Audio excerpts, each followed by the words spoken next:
La pêche au coq en Gaspésie n'est permise qu'au printemps et à l'automne, et ce, seulement dans les secteurs de Miguacha, de Port-Daniel-Gascon et dans l'estuaire de la rivière Saint-Jean à Gaspé.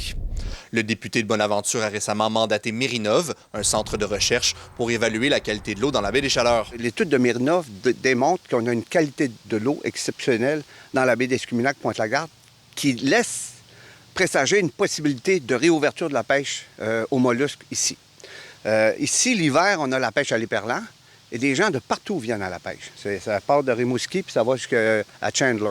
Bien, ça serait la même chose pour le banc coquillier d'Escuminac-Pointe-Lagarde parce qu'on a un accès public, municipalisé à la mer. Pêche et Océan Canada a fermé plusieurs zones de pêche aux mollusques puisqu'on y trouvait trop d'éléments polluants dans les eaux. Les coqs, qui sont des organismes filtreurs, se retrouvaient donc à porter ces contaminants, les rendant, selon Environnement et Changement climatique Canada, impropres à la consommation.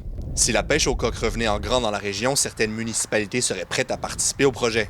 Les citoyens se posent des questions, on l'entend depuis plusieurs années. Pourquoi il n'y a plus de pêche au coq? Bon, Sylvain Roy a travaillé sur une démarche qui est fort intéressante, qui permet peut-être de relativiser des infos qu'on avait, de voir qu'il y aurait peut-être un potentiel d'agrandir à plusieurs zones sur le territoire de la MRC. Donc, assurément, les municipalités vont être partenaires là-dedans parce que pour nous, c'est très important, cette pratique, cette activité-là.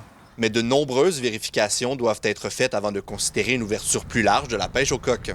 En fait, il y a plusieurs critères. Il n'y a pas seulement les critères bactériologiques, c'est un critère important, mais il y a aussi toutes les données hydrométéorologiques qui sont ramassées, les sites de pollution potentiels qui peuvent être identifiés, toutes les activités observées en mer, que ce soit la présence de mammifères marins, de pêcheurs, toute activité d'oiseaux marins. Environnement et Changement climatique Canada a refusé notre demande d'entrevue et n'a pas été en mesure de fournir la date du dernier échantillonnage d'eau dans la région.